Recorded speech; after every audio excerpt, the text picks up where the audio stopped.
I'll tell you a story here, and for me that was very important part of leadership. And I spoke to you about man management.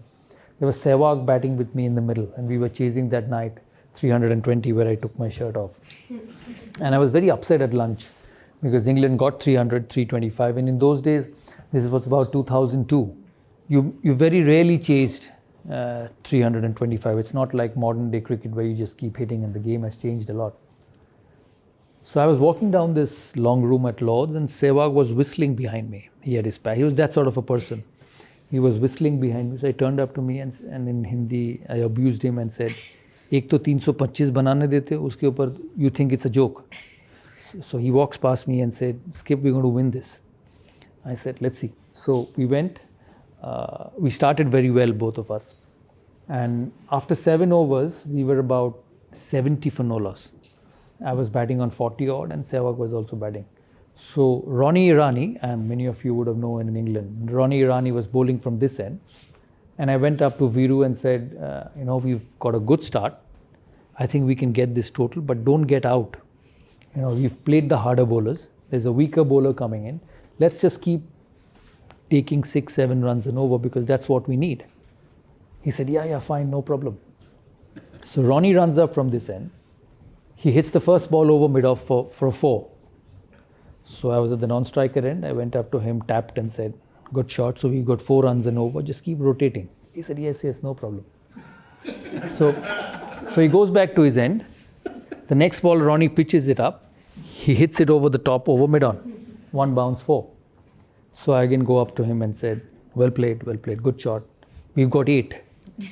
So you can still take single. He said, yes, no problem, singles. The next ball, Ronnie Irani pitches up. He sits down and sweeps right from the middle stump. It would have hit his pad. He was gone. It went for 4. I did not go up to him. And he did not even look at me because he understood. So he turned his face, took guard and batted again. The next ball, he again hit him over covers for 6. So there were 5 balls. He hit 5 boundaries.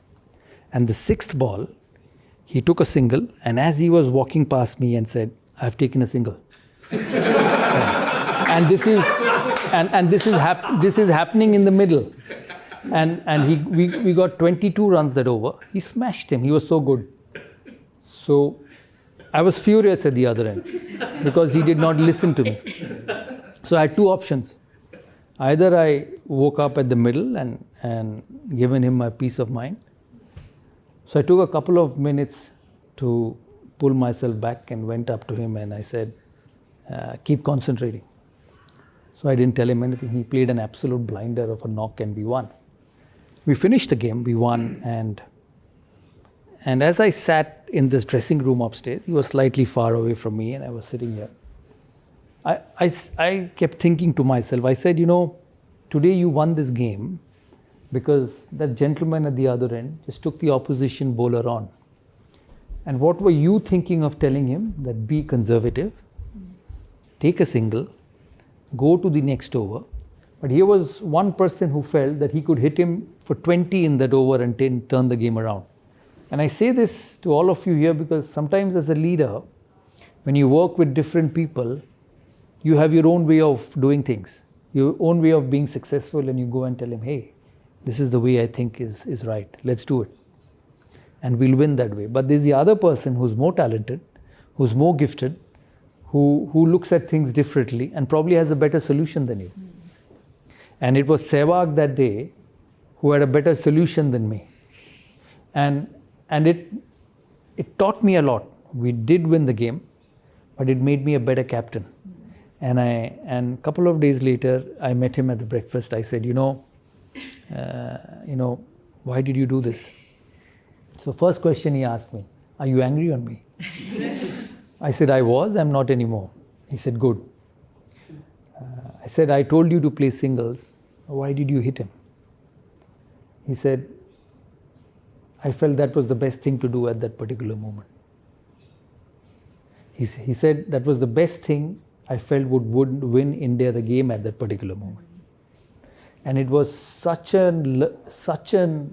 lesson for me on captaincy. I said, I have a Sehwag who's different. I have a Dravid who's different.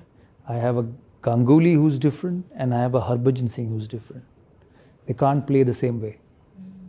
So if I have to be successful, I have to understand that they win cricket matches their way. And I have to let them do that.